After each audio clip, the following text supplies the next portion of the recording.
दोस्तों, जिस पर्सन को आप अपनी स्क्रीन पर देख रहे हैं उनका नाम है जेम्स हॉवेल्स, जो कि यूके के रहने वाले हैं। अब हो सकता है आप में से शायद 95% लोग ऐसे हों जो कि इन्हें ना जानते हों, पर इनके साथ जो हुआ है जब मैं आपको वो बताऊंगी तो इवेंचुअली आप इनको हमेशा याद रखने वाले हो। दोस्तों, जेम्स अपने आप को सबसे अनलकी पर्सन मानते होंगे क्योंकि इनके थ्रू जो मिस्टेक्स हुई हैं उसको वो अपनी लाइफ की सबसे बड़ी मिस्टेक समझते हैं। जेम्स ने साल 2009 के अंदर 7050 बिटकॉइंस खरीदे थे और उनको अपने हार्ड ड्राइव के अंदर अपने डिजिटल वॉलेट में स्टोर करके रख दिया था। अब क्योंकि बिटकॉइन जस्ट लॉन्च हुए थे तो इसीलिए वो इतने ज्यादा भी फेमस नहीं थे और ना ही उनका ज्यादा कहीं पर यूज किया जा रहा था। फिर साल 2013 में जब एक दिन वो अपने घर की सफाई कर रहे थे तो फिर गलती से उनसे वो हार्ड ड्राइव कचरे में चली गई और उस सारे कचरे को सीधा लैंडफील्ड में छोड़ दिया गया, जहां पर सभी कचरे को इकट्ठा किया जाता है। लेकिन उस वक्त भी जेम्स ने इस पर ज्यादा ध्यान नहीं दिया और साल 2017 में जब एक बिटकॉइन की कीमत लगभग $5000 हो चुकी थी, तब जेम्स को ये रियलाइज हुआ कि वो हार्ड डिस्क उनके लिए कितनी ज्यादा इम्पोर्टेंट थी। वो फौरन उनकी लोकल अथॉरिटी के पास गए और उनसे उन्होंने उस लैंडफील्ड में से अपनी हार्ड ड्राइव खोजने की परमिशन मांगी। लेकिन दोस्तों, वहां पर उनको किसी ने भी परमिशन नहीं दी एंड ऐसा होना भी ऑब्वियस था क्योंकि 4 साल बाद किसी भी हार्ड ड्राइव का मिल पाना ऑलमोस्ट नेक्स्ट टू इम्पॉसिबल था। यहाँ तक कि जेम्स ने वहाँ की गवर्नमेंट को उन बिटकॉइंस में से 25% देने का भी ऑफर किया, लेकिन दोस्तों वो ऑफर भी मना कर दिया गया क्योंकि अगर वो जेम्स को इसकी परमिशन दे देते तो वहाँ के आसपास का एनवायरनमेंट उस पुराने कचरे के गंध से पूरी तरह से खराब हो सकता था। दोस्तों, अब ये तो थी जेम्स की स्टोरी जो कि एक रियल लाइफ स्टोरी थी, बट इन रियलिटी जेम्स तो क्या किसी सिंगल पर्सन को भी अंदाजा नहीं था कि क्रिप्टो करेंसी के रेट इतने कम टाइम में इतनी जल्दी बूम कर जाएंगे।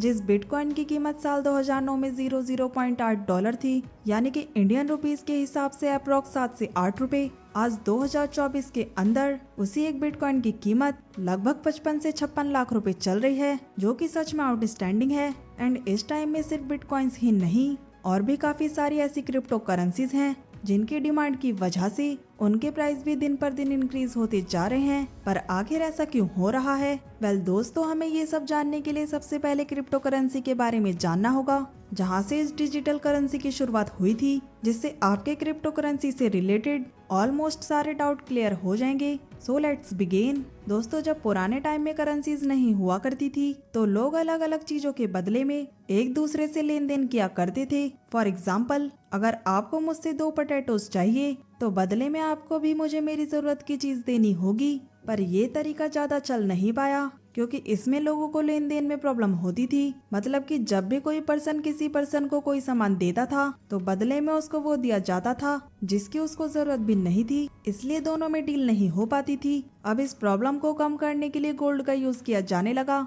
मतलब लोग एक दूसरे से सामान खरीदने के लिए गोल्ड का इस्तेमाल किया करते थे, बट ये तरीका भी कुछ टाइम के बाद फ्लॉप हो गया क्योंकि इतने सारे गोल्ड को कैरी कर पाना उन लोगों के लिए मुश्किल हो रहा था। एंड अगर किसी को भी कम चीज चाहिए होती थी तो उसको उस गोल्ड में से टुकड़ा तोड़ कर देना पड़ता था, जो कि और भी ज्यादा मुश्किल था। और इन्हीं सब चीजों को ध्यान में रखते हुए फाइनली गवर्नमेंट के थ्रू करेंसीज को लॉन्च किया गया। सभी लोगों ने अपना अपना गोल्ड बैंक में जमा किया और बदले में उनको कागज की फॉर्म में करेंसीज दी गई। अब इस नए कॉन्सेप्ट से सबकी प्रॉब्लम पूरी तरह से सॉल्व हो चुकी थी क्योंकि हर एक करेंसीज की अपनी अलग अलग वैल्यू थी, जिस वजह से चीजों का लेन देन कर पाना बहुत ही इजी हो चुका था और उससे लोग काफी ज्यादा खुश थे। एंड यही तरीका आज तक भी चलता आ रहा है। पर धीरे धीरे लोगों को ये रियलाइज होना शुरू हो गया जिस करेंसी को वो अपने लेन देन के लिए यूज कर रहे हैं असल में उस पर तो उनका कोई कंट्रोल ही नहीं है। इसका पूरा कंट्रोल तो गवर्नमेंट के पास है। वो जब चाहे जितना नोट प्रिंट कर सकती है और जब चाहे किसी भी नोट को बंद करवा सकती है।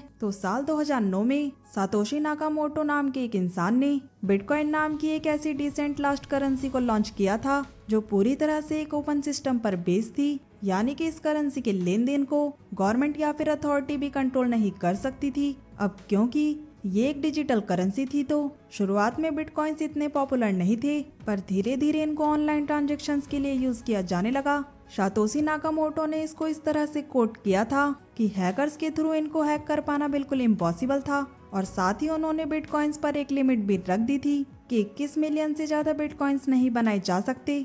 एंड दोस्तों यही सबसे बड़ा रीजन है बिटकॉइंस के रेट इंक्रीज होने का। लोगों ने इसको ज्यादा से ज्यादा खरीदना शुरू कर दिया, जिस वजह से बिटकॉइन की डिमांड बढ़ गई। अब डिमांड बढ़ जाने पर बिटकॉइंस की सेल करने वालों ने और ज्यादा प्रॉफिट के साथ इसको सेल करना शुरू कर दिया एंड इसी वजह से बिटकॉइंस के रेट और भी बूम करते चले गए। बिटकॉइन के थ्रू जितनी भी ट्रांजैक्शंस होती हैं वो एक ब्लॉकचेन में रिकॉर्ड होती है। दोस्तों ब्लॉकचेन को आप कुछ इस तरह से समझ सकते हैं, जैसे बैंक के अंदर आपकी पासबुक में हर एक ट्रांजैक्शंस की एंट्री होती है, ठीक उसी तरह बिटकॉइन की हर एक ट्रांजैक्शन ब्लॉकचेन में ऐड होती है। चीज भले ही कितनी भी अच्छी हो, कहीं ना कहीं उसमें थोड़ी बहुत कमी जरूर रह जाती है और कुछ ऐसा बिटकॉइंस के केस में भी है। अब क्योंकि ये पूरी तरह से एक टफ कंप्यूटर एल्गोरिदम पर बेस्ड है, तो कई बार इसकी ट्रांजैक्शंस को कंप्लीट करने में आधे से 1 घंटे का टाइम भी लग जाता है, जो कि एक बिजी पर्सन के लिए काफी डिसअपॉइंटिंग हो जाता है। तो बिटकॉइन की इस कमी को एड्रेस करने के लिए एक और क्रिप्टो करेंसी को लॉन्च किया गया, जिसका नाम था रिपल। इसकी एक ट्रांजैक्शन को कंप्लीट होने में सिर्फ और सिर्फ 2 सेकंड का टाइम लगता था, जो कि बिटकॉइन के ट्रांजैक्शन के मुकाबले काफी ज्यादा फास्ट था। इसकी दूसरी कमी को एड्रेस करने के लिए एक और क्रिप्टो करेंसी को लॉन्च किया गया, जिसका नाम था इथेरियम, जिसको इथर भी कहा जाता है। जिस तरह बिटकॉइन के अंदर सिर्फ 21 मिलियन तक की ही लिमिट रखी गई, मतलब 21 मिलियन से ज्यादा बिटकॉइंस नहीं बनाए जा सकते हैं, वहीं इथेरियम के अंदर किसी भी तरह की कोई लिमिट नहीं है। यहाँ पर आप 21 मिलियन तो क्या 100 मिलियन इथेरियम तक खरीद सकते हैं। उसके बाद जैसे जैसे क्रिप्टो करेंसीज पॉपुलर होती चली गई,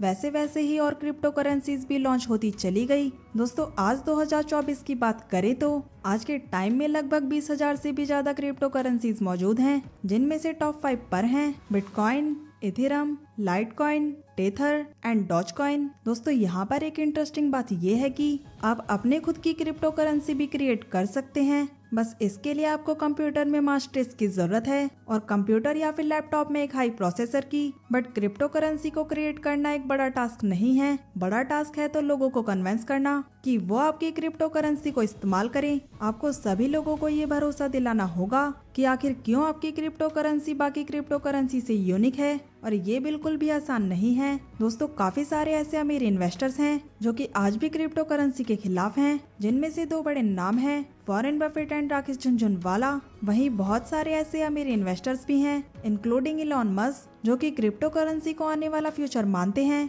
तो हर किसी का अपना अपना ओपिनियन बना हुआ है, पर क्या आपके लिए क्रिप्टो करेंसी सेफ है? इसका जवाब जानने के लिए आपको इसकी दोनों साइड्स को देखना होगा, मतलब कि इसके एडवांटेज और डिसएडवांटेज को। तभी आप ये डिसाइड कर पाएंगे कि यहाँ पर आपको अपना पैसा इन्वेस्ट करना चाहिए या फिर नहीं। तो दोस्तों सबसे पहले बात करते हैं इसके एडवांटेज के बारे में। तो पहला एडवांटेज क्रिप्टो करेंसी का ये है कि ये एक डिजिटल करेंसी है, तो इसमें फ्रॉड होने की गुंजाइश काफी कम हो जाती है और फिजिकल करेंसी की तरह इसको चोरी भी नहीं किया जा सकता। दोस्तों दूसरा डिसएडवांटेज इसका ये है कि यहाँ पर किसी भी बैंक का या फिर किसी भी गवर्नमेंट का कंट्रोल नहीं है, तो इसीलिए गवर्नमेंट इसको बाकी नोट्स की तरह बैन नहीं कर सकती। और तीसरा एडवांटेज इसका ये है कि क्रिप्टो करेंसी को ऑल ओवर द वर्ल्ड कहीं भी इस्तेमाल किया जा सकता है। यानी कि मान लीजिए आप इंडिया से बाहर कहीं घूमने के लिए चले जाते हैं, तो वहाँ पर कुछ भी खरीदने के लिए रुपीस को तो एक्सेप्ट नहीं किया जाएगा, बट ज्यादातर जगहों पे बिटकॉइंस के थ्रू आप आसानी से पेमेंट कर सकते हैं।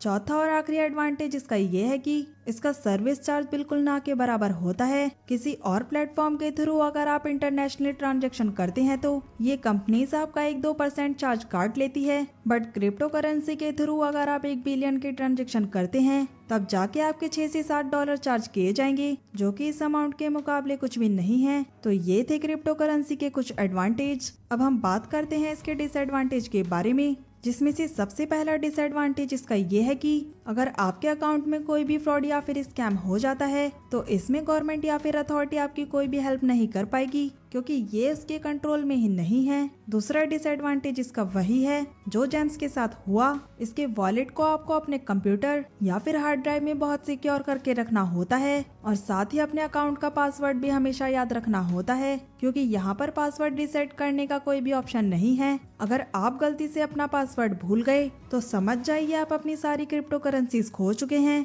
तीसरा डिसएडवांटेज इसका ये है कि crypto currencies in legal activities जैसे कि ड्रग्स, वेपन्स खरीदना या फिर बेचने के लिए ज्यादा यूज की जाती है, जिससे कई जगह की अथॉरिटीज इससे बिल्कुल भी सेटिस्फाइड नहीं है। अब दोस्तों एक बात यहाँ पर समझने वाली ये है कि क्योंकि क्रिप्टो करेंसी की कोई भी फिक्स वैल्यू नहीं है, तो जिस तरह इसकी हाइप बढ़ने पर इसके रेट इंक्रीज हो रहे हैं, ठीक उसी तरह घट जाने पर इसके रेट्स भी डिक्रीज हो सकते हैं। और इसका एग्जाम्पल आपको मेरी बिटकॉइन वाली वीडियो में मिल जाएगा, क्योंकि जिस वक्त मैंने ये वीडियो बनाई थी उस वक्त एक बिटकॉइन की कीमत थी 55 लाख रुपए, पर आज उसी बिटकॉइन की कीमत 53 से 54 लाख रुपए आ चुकी है। तो अगर आप ये सोच रहे हैं कि क्रिप्टो करेंसी पैसा डबल करने के लिए एक बहुत ही अच्छा जरिया है, तो यहाँ पर इन्वेस्ट करने से पहले एक बार जरूर सोच लें। पर अगर आप यहाँ पर इन्वेस्ट करना ही चाहते हैं तो आप सिर्फ उतना ही पैसा इन्वेस्ट करें जिस पैसों की आपको ज्यादा टाइम तक जरूरत ना हो, क्योंकि लॉन्ग टर्म में क्रिप्टो करेंसी आपको एक अच्छा प्रॉफिट दे सकती है। एंड दोस्तों आप में से काफी सारे लोग मुझसे कमेंट करके पूछते हैं कि